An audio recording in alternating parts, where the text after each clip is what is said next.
En las mismas puertas de la fortificación, los aterrorizados bárbaros rompieron filas y huyeron. Los romanos se habían salvado. Asombrados, los soldados de Roma vitorearon a Marco Aurelio y le dieron un nuevo título: Germánico, el conquistador de Germania.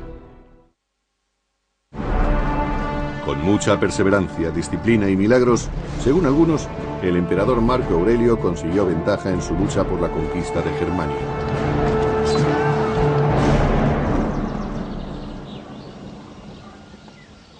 Ni las comunidades agrícolas y pacíficas escaparon de la ira de Marco Aurelio.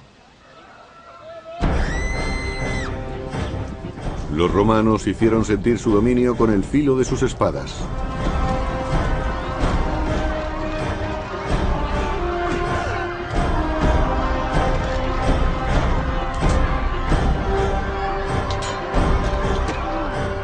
Muchas de las guerras contra los germanos acabaron en genocidio.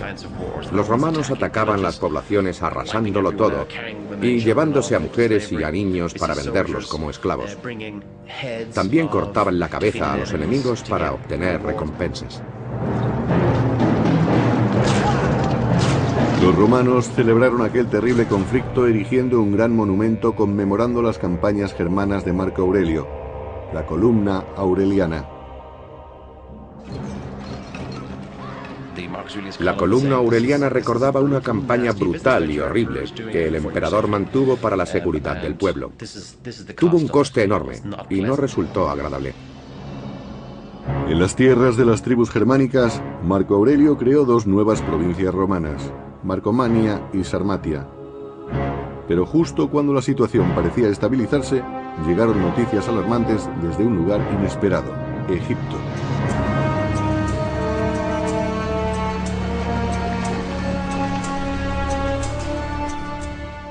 Debido a su riqueza, Egipto era uno de los territorios más importantes del Imperio Romano. Se temía que si alguien llegaba a controlarlo, pondría en peligro a todo el imperio. Estos temores demostraron estar bien fundados cuando los rebeldes egipcios dirigieron una sangrienta revuelta contra sus dueños romanos. El terror en el desierto fue en aumento.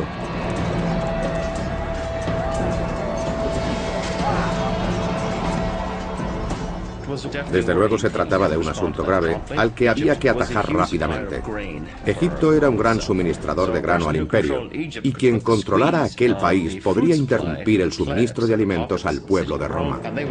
Por eso presionaron al emperador para que resolviera la situación. En el año 174, Marco Aurelio recurrió a Siria, donde tenía estacionadas 3 legiones, y las envió a Alejandría, Egipto. A la cabeza del ejército vengador marchaba uno de sus amigos más antiguos y en quien más confiaba, Avidio Casio. Marco Aurelio eligió a un general famoso y de éxito, Avidio Casio, para que ejerciera el mando superior en la mitad oriental del imperio, por encima de los gobernadores provinciales.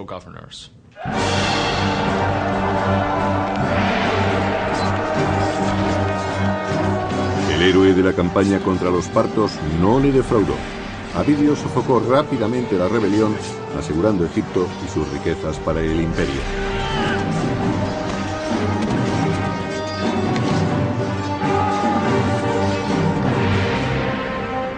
Pero en la frontera norte de Roma, Germania, el enemigo resultaba mucho más esquivo. La campaña de Germania parecía no acabar nunca.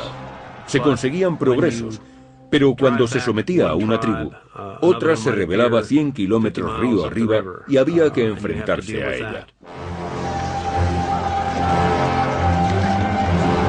Durante 7 años, Marco Aurelio había combatido a los bárbaros en los densos bosques del norte, hasta que su salud empezó a declinar.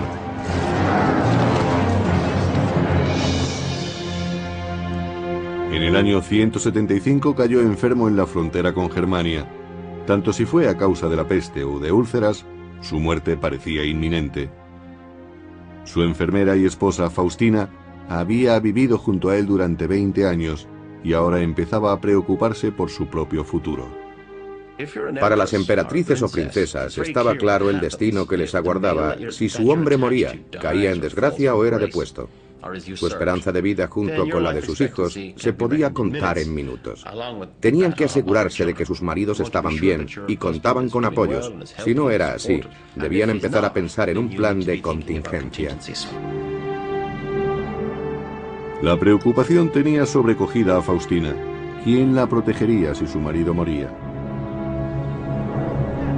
Como recurso, ofreció su mano y con ella el imperio a otro noble, Avidio Casio, el famoso general de las legiones de Egipto. Ansioso de una gloria que creía merecer, Avidio decidió aprovechar la oportunidad de convertirse en emperador. Según la historia augusta, mientras Marco todavía respiraba, Avidio Casio propagó el rumor de su muerte. Le dijo a su ejército que el Senado había decretado que Marco Aurelio era un dios y seguidamente se proclamó emperador. Es posible que Avidio creyese que obrando así beneficiaba al pueblo, que consideraba que Marco Aurelio era un buen emperador en muchos aspectos, pero no precisamente en asuntos militares.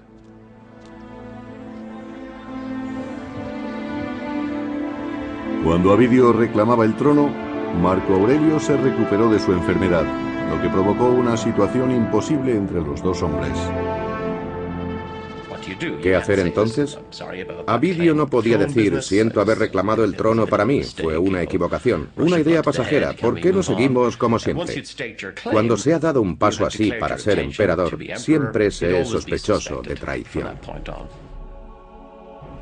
Por diversos motivos, representaba una seria amenaza para Marco Aurelio. Avidio Casio era un gran general al frente de un número importante de soldados. Avidio quería llevar sus tropas a Roma para asegurar su posición.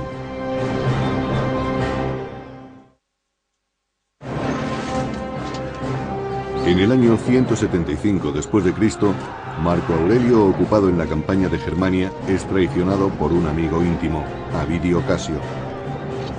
Sorprendentemente, Avidio había sido incitado por la misma esposa de Aurelio para que reclamara el trono.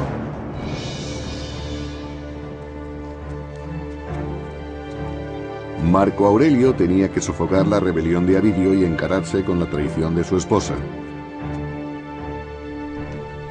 Pero a sabiendas de que podía perecer en los combates que se producirían, decidió proclamar emperador a su propio hijo.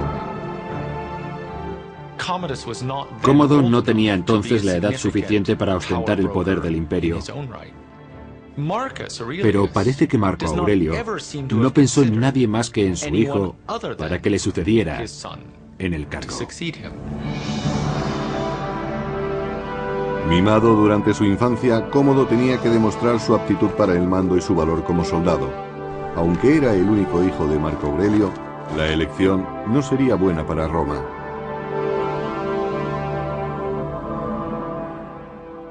¿Por qué tuvo que elegir a Cómodo? Pues porque era su hijo y así pensaban las familias aristocráticas romanas.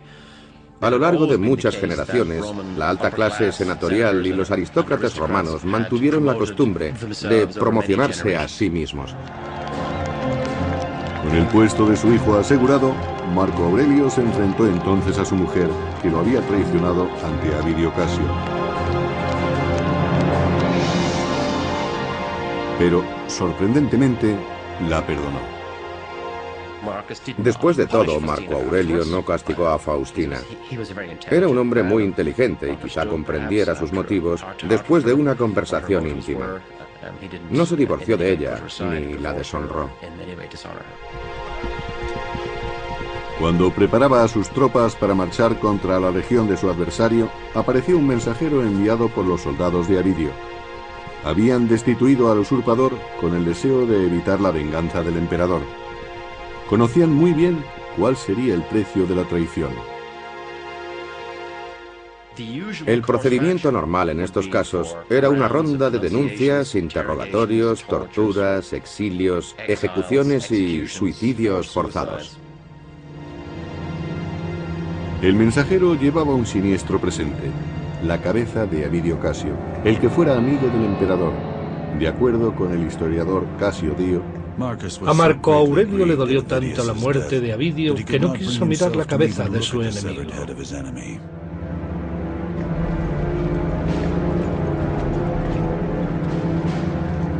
La rebelión había terminado y Marco Aurelio podía reanudar el gran proyecto de su vida: someter a los bárbaros germanos de una vez por todas. La rebelión había interrumpido su campaña. Por ello tuvo que redistribuir recursos, soldados y dinero, y eso habría ocasionado graves trastornos en sus planes. Los bárbaros aprovecharon aquellas distracciones. En el año 178, Marco Aurelio envió legionarios al Danubio para enfrentarse a una banda de rebeldes cuya violencia había ido en aumento. Era sobrecogedor enfrentarse a aquellos bárbaros que eran más altos, gritaban y olían mal. A veces los romanos recurrían a la bebida para calmar los nervios e ir al campo de batalla. Marco Aurelio debía someter a sus enemigos o sus duros años de trabajo en la frontera no habrían servido para nada.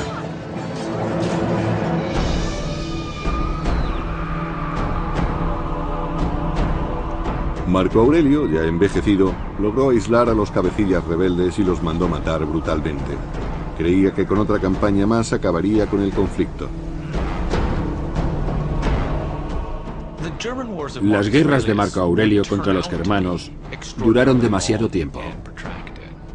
Pero no está claro que Marco y sus aliados supieran desde el principio que se iban a prolongar tanto.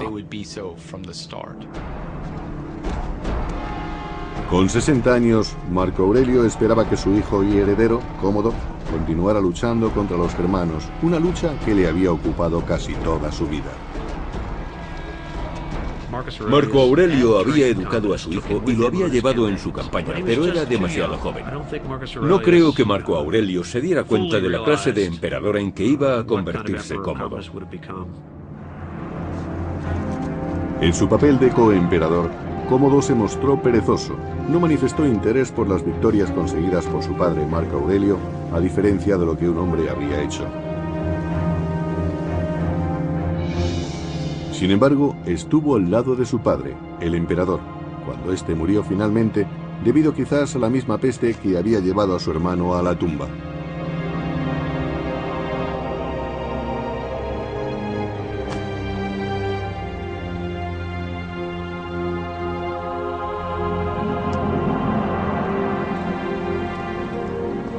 Con solo 19 años, Cómodo no tenía la paciencia suficiente para sostener una guerra y anhelaba la buena vida de Roma. Cómodo no tenía ni el liderazgo ni la visión de su padre, y quiso terminar rápidamente con las largas campañas del Danubio. Una medida que fue muy perjudicial para Roma.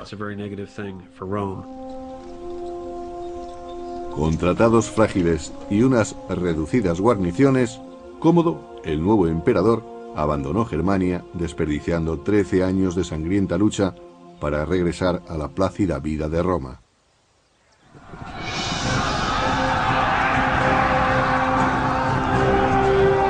Sin la perseverancia de Marco Aurelio, el gran imperio se enfrentó como claro perdedor ante las tribus bárbaras. Cuando alguien se enfrenta a una tormenta perfecta de mala dirección, mala suerte y amenazas exteriores, se encuentra en una situación realmente difícil. Lo que descubrieron, por lo menos en tiempos de Marco Aurelio, es que no podían enfrentarse al mismo tiempo a incursiones más que en un número limitado de puntos de la frontera. La suerte iba contra Roma. No volvería a tener otro emperador como Marco Aurelio. De acuerdo con Dio, fue el comienzo del fin. Nuestra historia empezó a salir de un reino de oro y plata para entrar en uno de hierro y polvo.